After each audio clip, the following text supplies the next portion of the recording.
Hey everybody, work on the Firebird today. Going to be doing some new brakes on it. We got some stop techs for the front.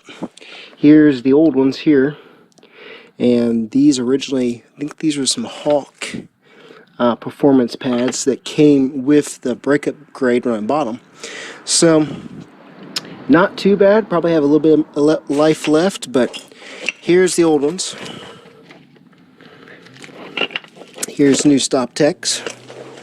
So yeah, I think we're about halfway, so we could have probably eked out a little bit more, but I've got time and the car's here, I'm here, so we're going to go ahead and swap them out. I think I've got a little bit life left on this disc.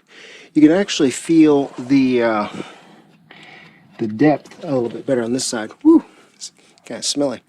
But anyways, so we'll clean up the calipers. We're going to bleed all the brakes too. I'm going to siphon out the old fluid, put some fresh stuff in there. We've got some AC Delco Advantage for the backs. Look at them little cute little guys.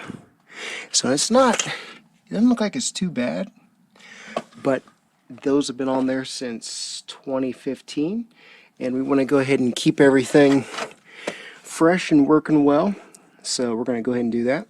Tubular arms are still doing well, and we're going to go ahead and switch to the black wheels as well. So we'll see how those extra Nitos that we got work on the front. Got to polish those up a little bit too. And quick little update. When I didn't have the Harbor Freight jack there, I would drive the car up on wood, and one time the wood snapped and popped that real quick. So, but as you can see, the super glue is still holding and it's still together. So redneck fix did work. Alright, we'll give you an update soon. Alright, time to do the rear brakes. We already did the right side, so now we're going to do the left side, and we'll show you how we do it. Wow. Good to have this going the right direction. That usually helps. Little details like that, you know.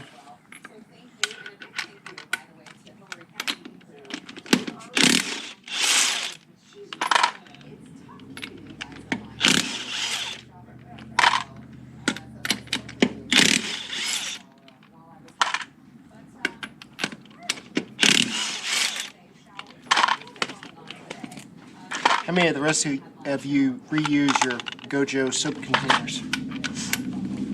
They definitely are handy. They stack well too. Quite a bit of rubber left in these tires. I was having an issue with the right side where when it would, you'd hit bumps or whatever, you'd start kind of tearing up the side of the tire. I'll show you that a little bit later. So we're going to switch back to the 18s. We got a little bit life left in these discs. So, and then we've got two axles with the other.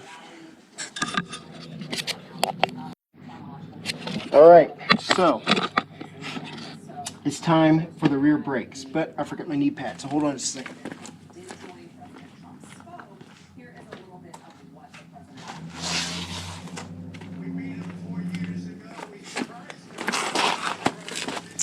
I really need to, there goes Brian to work, back to work, the lunch break. I really need to go ahead and replace those old ancient sway bar links. And then I should also go ahead and spray those down with, I can't think today. PB Blaster as well.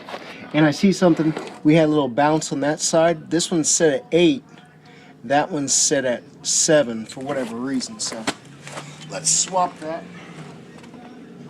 Alright, so just wanted to do that before I forgot. So here we go.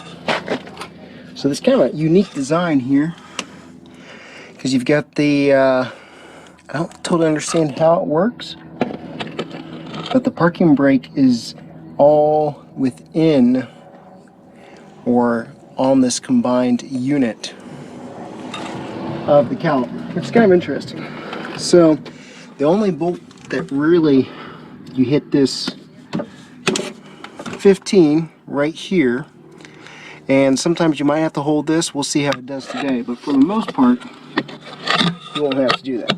So put the camera up there and see how it does. But yeah, I kind of had to refresh the memory on how these work, these calipers, and I don't think I've had these off since 2015 when I did the rear brakes. So, and that's before I was doing YouTube videos. But it's kind of interesting how it works. We'll clean up the calipers too. So it's got the one bolt, put some anti-seize, and then this just kind of drops out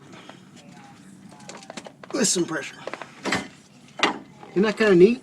And then the little brake pads, these are little dinky. Only things that were smaller, I think, that I've done were maybe those rear brake pads on my friend Jeff's Frontier. That might have been the only ones that are smaller. And I was getting a little scrape sound when I went into a turn, and I think it was the little ears. Take a flat here. Maybe not. Can't totally tell for sure, but it was definitely, I could probably get a little bit of life out of them, but since I have the time to take this apart, yeah, it doesn't look like it was that close. Yeah, so not sure where that squeak was coming from. We might have been able to eke a little bit of life out of these, but I was like, well, let's do it all together and just get it done right while we're thinking about it. So start off the 2021 right, and we can take this little tool and go in on the caliper here and press it back in for our new brake pad. So trick with these, it seems like, at least this one, is always just to make sure you've got pressure on it. Nope, wrong way.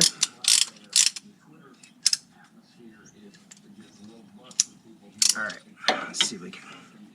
It may not sneak in there. There we go. Just kind of move the piston back in slowly. This is a good tool. There's some that it won't work really well on, but this works good. We're stopped. So you have to add a little pressure to get it back out. There's my nasty hat.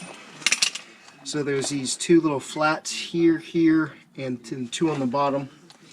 So we can add a little anti-seize to those two corners, four corners, and then we can pop our new brake pads back in. It looks like the little screechers go in the back, so we'll do that. Put the screecher on the back. I probably got too much anti-seize. I think we have enough life left in these calipers, so we're gonna, in the rotors. Although they are worn, and they are the originals, which is kind of interesting. So there we go. So we'll stick, and they've got the little springs that fit to the back there. Alright, so there's, get him in.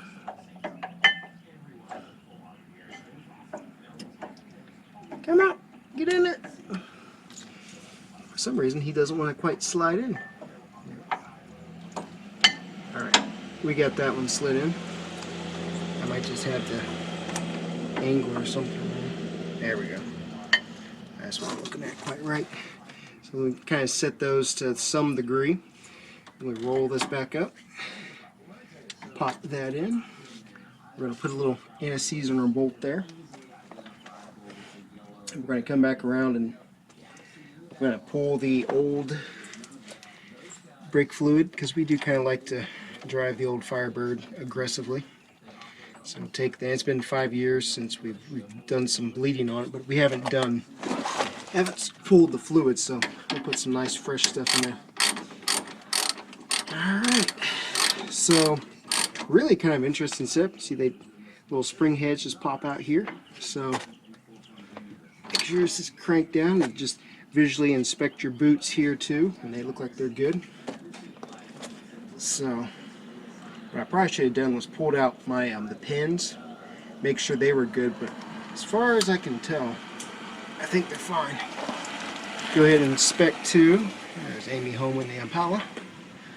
And we don't have anything, nothing weird here. And those brake cables look decent. So there you go. That's how you do the rear pads on 96 Impala. Or 96 Impala, that's funny. 96 Firebird. Alright, time for front brakes. So and this will be true on 98 to 02 cars. Now these were the original Hawks that came with the upgrade when I bought it.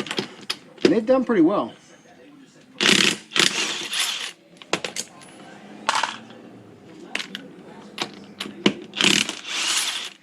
I should look at the extra rotors I have and just kind of compare the diameter and width, etc., thickness of them.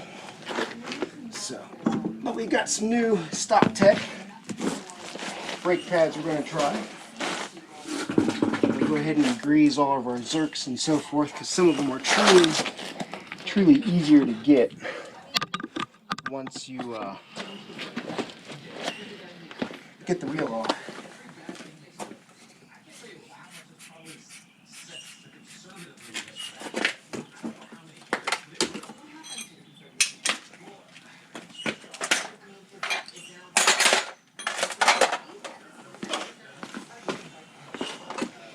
Hopefully this car is super easy to do brake work on.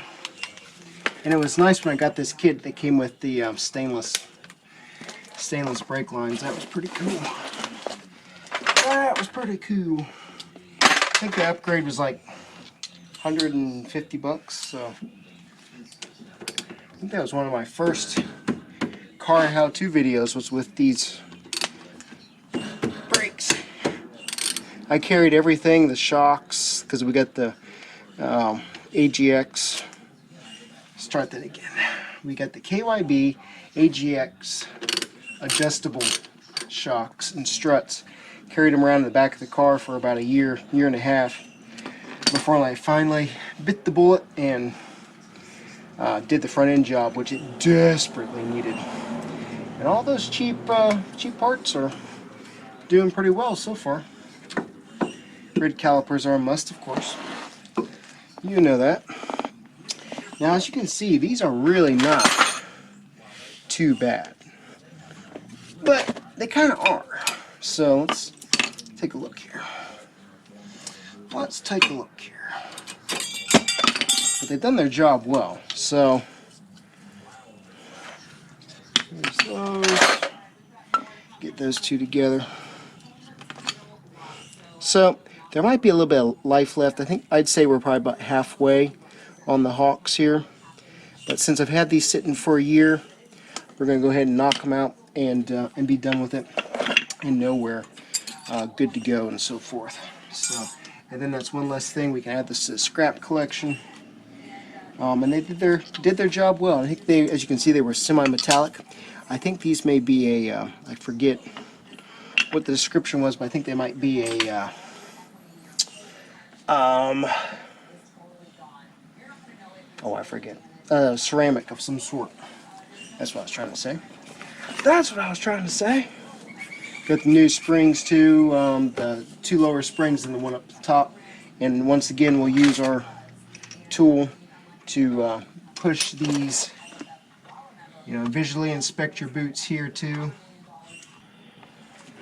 Yeah, let me know what you think. It seems like right there is a tear. Right in that edge right there. Right here Yeah. Huh. Okay. Well, here, let me pause on that one while we look at this, decide what to do, and I'll get back with you. Alright, so here's something we found. I wanted to go ahead and see if I could pump up the, just have no brake pads in here, just pump it up, the other three are out. So, but for whatever reason, only this piston compressed, and I'm not sure why. And now, it's leaking down there. So, we've got our other caliper back here from the Camaro.